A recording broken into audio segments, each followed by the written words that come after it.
as you can see that you have this industry very significantly structured, very well structured. There are device owners, there are device manufacturers, there are people from the content production side, there are people who are providing the infrastructure so that the entertainment can reach you.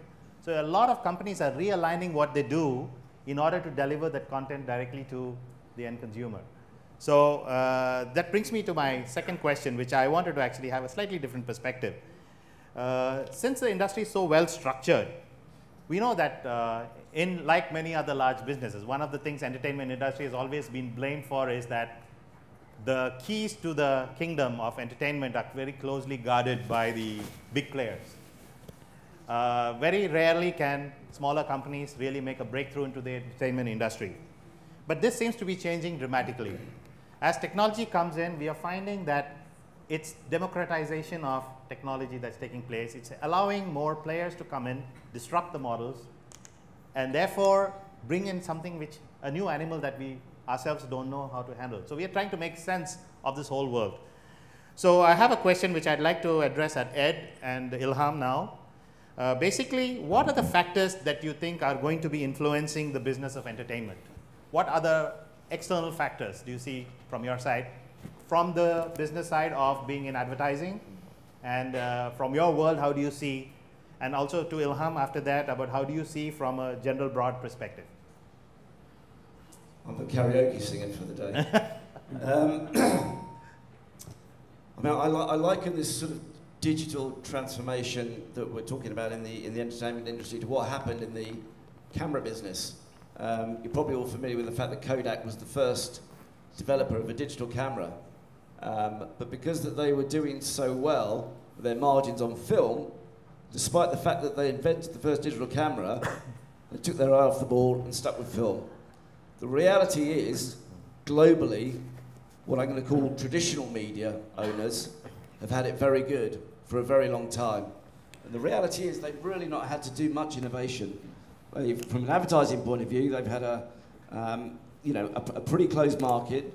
They've certainly kept it as close as possible. But what's happening now is completely turning their worlds upside down. So these new players that are coming in are able to totally transform the business model, disruptive business models that are entering. The likes of VIU, for example, with their freemium, and I'm sure Nikhil will talk about this a little bit later on, it's completely different to the way that the traditional entertainment industry has operated in their business. The other thing that digital is having as a sort of key factor affecting this is that it's also changing consumers' expectations in terms of the price-value equation. So with the likes of video, and by the way, digital is transforming it, but within digital, it is definitely video that is providing the greatest disruption. And what that's doing for consumers' expectation is it's completely changing, as I said, their price-value equation. So more and more consumers are now expecting not only to get this content pretty much free, but they're also expecting it when they demand it. So the old model of you give a schedule and consumers have to view it at a given time slot is no longer acceptable. So things are changing rapidly, and there are a couple of key things that the traditional media players have to do. One is, I'd certainly argue that they need to be much leaner in terms of their production nowadays. It's very, very expensive in the traditional model. They need to be much leaner in that aspect. But the second one to keep up is really leveraging the fact that they can take on board consumer feedback in real time and adjust their programming and their content to relate directly to what consumers need. And those organizations that are able to do that quickly are going to survive. Those that aren't are going to fall by the wayside. Thank you, Ed. Ilham, what's your view on this? And also, if you could add a little bit about what do you think is the role for video in education, for example? Okay.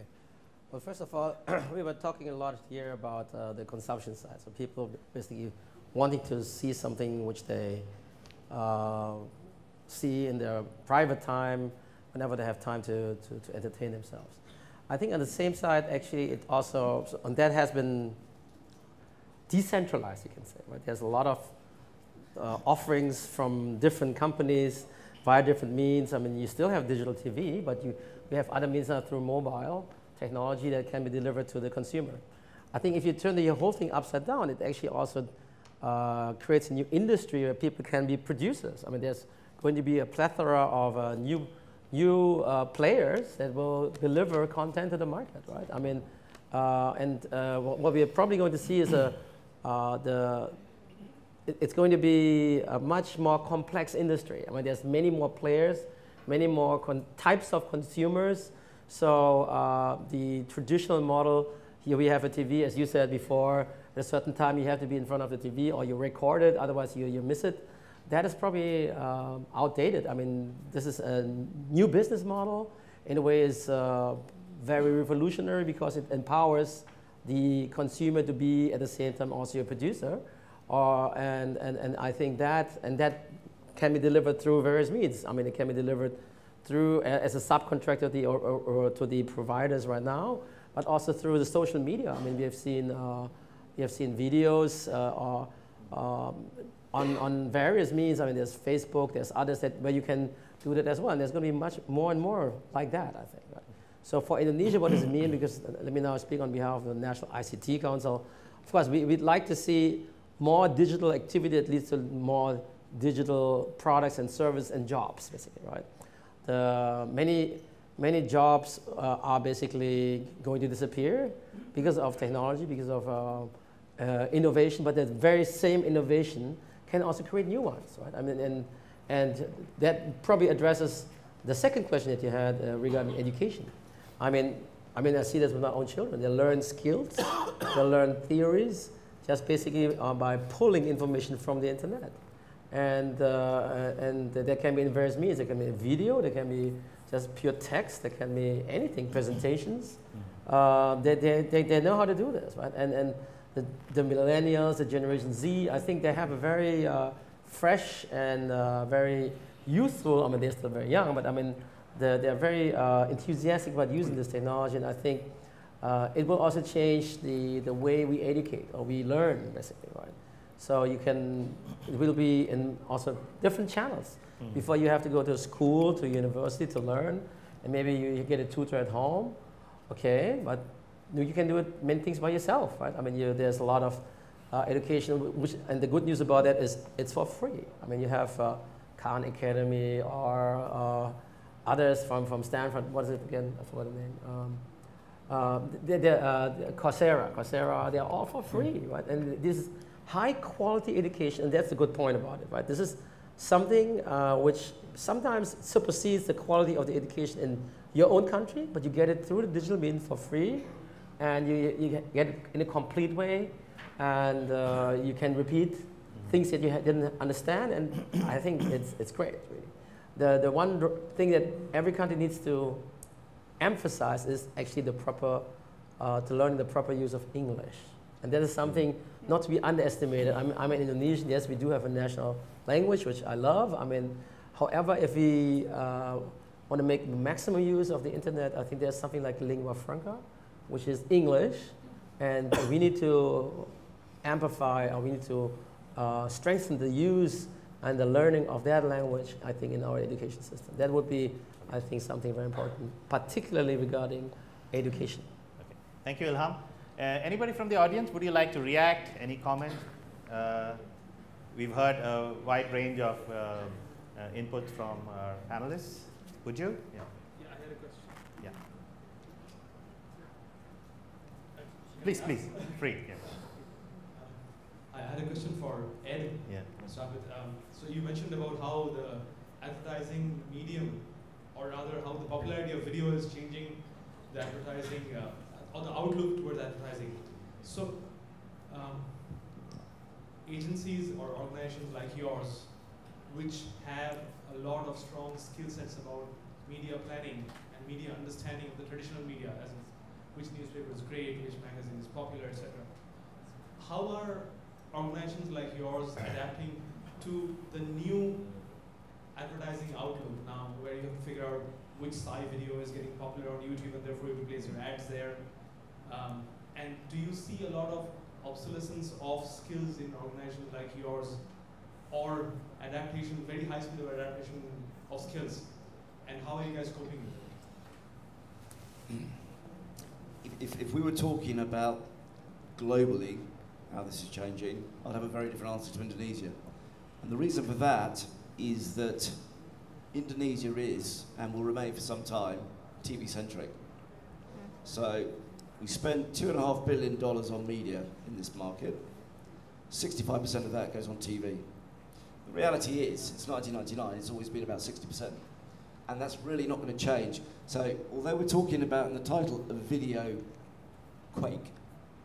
the reality is, in Indonesia, it's more of a tremor from an advertising point of view. Okay, it's definitely there. In terms of where the dollars are going, TV, for many, many reasons, we can touch on it a bit later, but for many reasons, TV is still here to stay. And our predictions going forward to about 2018, 2019 are it's still going to be hovering around 60%, actually, yeah? So, what's suffering? Because obviously digital rather, is still going to be growing. So clearly, you know, print, out of home, monies are moving away from there. So it is a different answer to your question in terms of the skill sets needed here, because quite clearly, traditional media skill sets are absolutely fundamental to agency world, to the brand teams.